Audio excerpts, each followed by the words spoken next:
से अनुरोध है, कृपया आप सभी वो पीछे ही अभी बैठे। दिव्य दरबार के बाद जो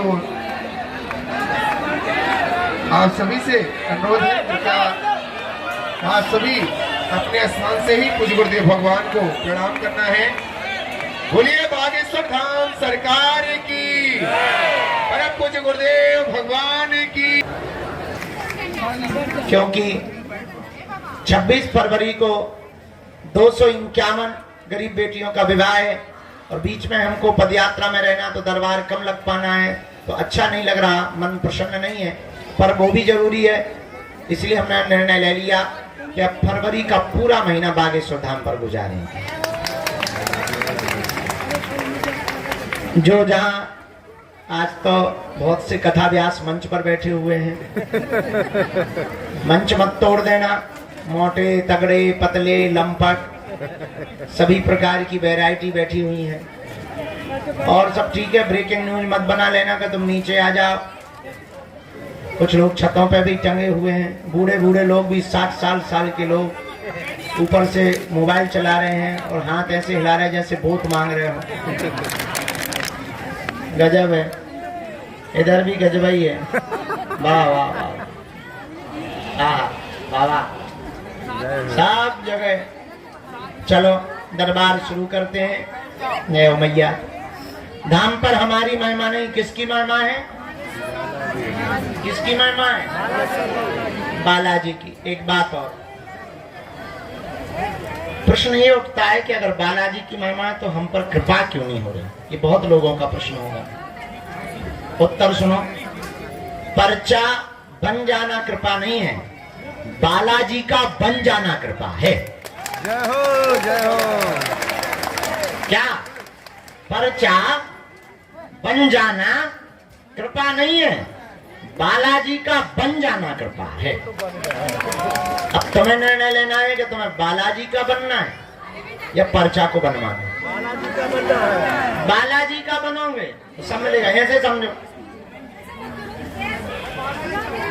हाँ हाँ हाँ, किसी देश के प्रधानमंत्री को अपना मित्र बना लो तो मुख्यमंत्री अपने आप मित्र बन जाएंगे। अब फुटकर मुख्यमंत्रियों को तुम मित्र बनाओगे तो 29 राज्य जाना पड़ेगा, तब बना पाओगे। एक प्रधानमंत्री को पकड़ लो, साहब तुम्हारे आगे पीछे डोलेंगे। ऐसे ही एक बालाजी सुपर पावर है, उनको पकड़ लो, साहब अपने आप आगे पीछे डोलेंगे, तुम्हारा काम भी सफल होने लगेगा। तो पर्चा बन जाना बड़ी बात नहीं है, बालाजी का बन जाना बड़ी बात है। दूसरी बात, एक गांव का आदमी मार्केट जा रहा था, पत्नी ने कहा कहाँ जा रहे? बोले बाजार जा रहे हैं। अच्छा, अच्छी बात है, बरसात का मौसम आ गया, एक काम करो छाता ले आना। छाता जानते हो? अम्ब्रेला, छाता ले आना। पर सुनो, मार्केट में ठगने वाले बहुत रहते हैं, आधे रेट पर लाना, वो जितना बोले उससे आधे ही बोलना, उतने में ही लाना। बेचारा सीधा साधा पति, पत्नी का परम आज्ञाकारी था। और आज्ञाकारी पत्नी के बहुत से पति होते ही हैं ज्यादातर, और आज्ञा का उल्लंघन भी नहीं करते कुछ तो। उसने भी उल्लंघन नहीं किया, बाजार गया, छाता के लिए दुकान वाले से कहा कि छाता दिखाओ। उसने छाता दिखाया, हरा पीला काला लाल सफेद। उसने छाता को देखा, दुकानदार से पूछा कितने रुपए? बोले 16। बोले ठग रहे हो, 8 रुपए देंगे, क्योंकि पत्नी का आज्ञाकारी था। 8 रुपए देंगे। दुकानदार ने कहा कि सुबह सुबह का टाइम है, दिमाग खराब मत करो, एक काम करो, 16 नहीं देना है तो कोई बात नहीं, 14 दे दो, न तुम्हारे ना हमारे। इसने कहा फिर तो हम 7 देंगे, क्योंकि पत्नी का आज्ञाकारी। दुकानदार बोला बड़ा दिमाग खराब है तुम्हारा, हम घट रहे हैं तो तुम्हें बढ़ना चाहिए।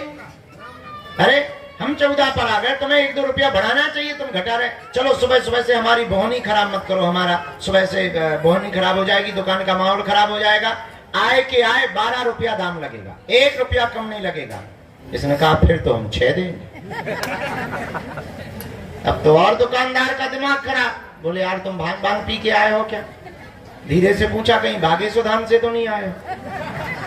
तुम्हारी बुद्धि ठीक है कि नहीं है? भूत भूत तो नहीं लगे?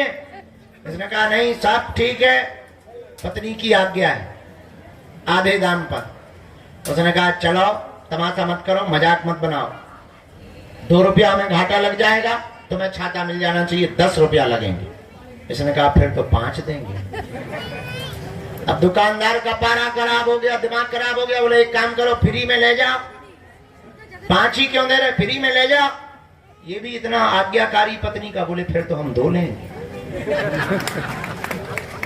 और पूरे दिन बाजार में घूमता रहा, एक छोटी सी वस्तु उसे छाता नहीं मिली। पूछो क्यों?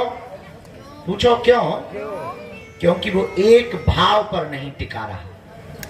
एक भाव पर ना टिके रहने के कारण उसे जब छाता प्राप्त नहीं हुआ, तो हम लोग भी अगर एक भाव पर ना टिके तो परमात्मा की कृपा या बालाजी की कृपा कैसे प्राप्त हो सकती है? उसे छाता तभी मिल सकता था जब वो एक रेट पर फिक्स हो जाए, एक भाव पर फिक्स हो जाए। उसी प्रकार आज के दरबार में आए हुए हमारे परिवारजनों, तुम भी अगर एक भाव पर टिक जाओगे, तुम्हारे वो अंधेरे के जीवन में उजाले का प्रकाश उसी दिन जग जाएगा।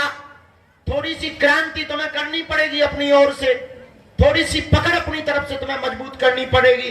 कोई भी आदमी जब नदी में डूबता है तो वो दोनों हाथों को ऊपर उठा लेता है, और ऊपर हाथ उठाता है इसलिए कि कोई अगर देख रहा हो तो हमें पकड़ ले, हमारे हाथों को पकड़ ले, हम डूब रहे हैं, हम डूब रहे हैं, हम डूबने जा रहे हैं, और कोई आदमी जाता है पकड़ कर खींच कर ले आता है। उसी प्रकार हमको भी परमात्मा के दरबार में दोनों हाथों को उठा करके उसके चरणों में सदा सदा के लिए सरेंडर कर देना है कि हम संसार सागर में डूब रहे हैं, अब बचाना तुम्हारा काम है, गिरना हमारा काम, उठाना भगवान का काम। उठाने का मतलब बिल्कुल उठाना नहीं समझना, ऊपर उठाना भगवान का काम है। इसलिए आज शनिवार के दरबार में आप आए हो, बहुत श्रद्धा पूर्वक आए हो। सदा सदा के लिए तुम एक काम करो, हमारे भी चक्कर में मत पड़ो, हम भी उल्लू ही हैं, वहां पागल आदमी, कहां तुम हमारे पीछे पड़े हो? हमारा कोई ठिकाना है? कभी यहां कभी वहां कभी कहां। अब पता भी नहीं क्या उपद्रव हम रचने वाले हो, कितने दिन उपद्रव रचते रहेंगे, तो तुम हमारे पीछे कहां पड़े रहो। और तुम अगर हमारे पीछे पड़ो भी रहोगे तो तुम्हें हलवा नहीं मिलेगा। एक काम करो, हम जिनके पीछे पड़े हैं तुम भी सदा सदा के लिए उनके पीछे पड़ जाओ, पर शर्त एक है। पूछो कौन सी? कौन सी? माथा टिकाना, तो फिर उठाना। जब तक वो ना उठाए, सुनो, जुड़ जाना तो फिर मुड़ना नहीं, या तो तुम जुड़ना नहीं, जुड़ जाना तो क्या नहीं करना, मुड़ना नहीं। और जिस दिन तुमने ये शर्त मान ली, हम तुम्हें दावे के साथ कहते हैं जिंदगी में तुम्हें कभी पीछे मुड़ करके नहीं देखना पड़ेगा। पर इसका मतलब ये नहीं है कि तुम इसी शर्त पे जुड़ो कि हमें अब पीछे मुड़ के नहीं देखना पड़ेगा। ये भी शर्त नहीं है, कोई भी शर्त लागू नहीं होती है, ये भी शर्त नहीं है। अगर तुम इस चक्कर में जुड़ोगे कि अब हमें पीछे मुड़ के नहीं देखना पड़ेगा, तो तुम्हें कल ही देखना पड़ेगा। अगर ये शर्त लगा करके तुम जुड़े तो फिर तुम्हें कल ही देखना पड़ेगा। जुड़ गए, सरेंडर हो गए, बाकी का काम उनका। बस इतनी सी बात समझ लो, शायद तुम्हारी अर्जी पर बिना पर्चा बने ही तुम्हारे घर सेना पहुंच जाएगी, इसमें कोई संदेह नहीं।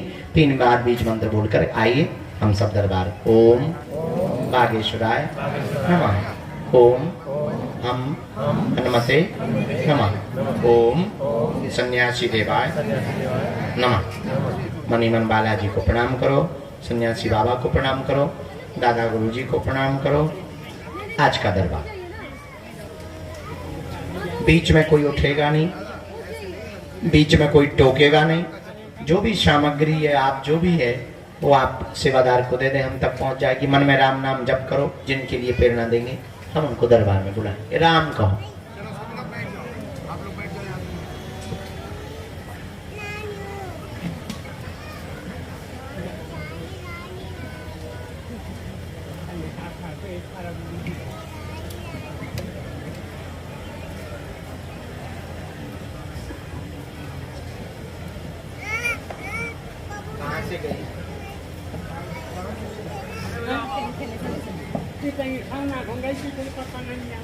क्या नाम है बाको? रुचि। रुचि।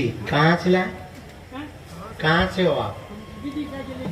अच्छा ठीक, आप अंदर आ जाओ। उसका फोटो है आपके पास? नहीं है, कोई बात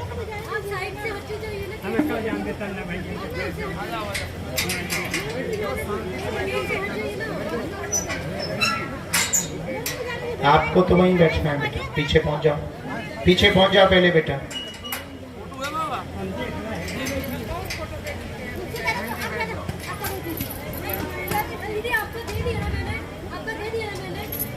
बीच में बिल्कुल भी नहीं टोकना है और खड़ा भी नहीं होना है, नहीं तो सेवादार आपको पीछे करेंगे।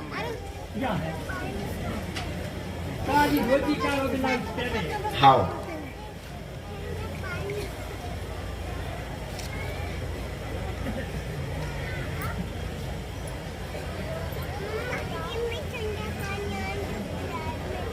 Misalnya, misalnya, gini-gini, itu kan zaman hijau.